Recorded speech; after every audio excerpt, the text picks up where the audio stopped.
Mag-alala, okay lang ako dito. Mababait yung mga staff dito, lalo na yung day staff na naka-assign sa akin. Siya yung nag-aalaga sa akin.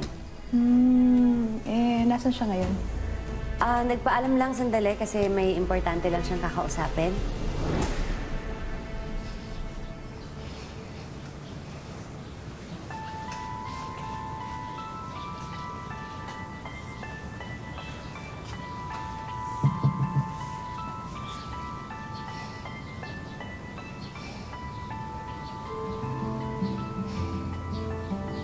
Bakit ba lahat nangyayari sa akin to?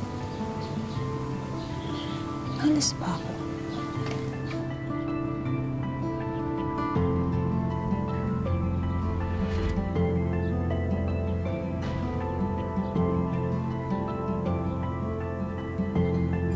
Pinagpustahan ka lang nila ng kaibigan niya.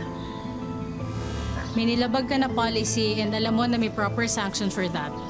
Maaari kang masisante dahil doon sa nangyari.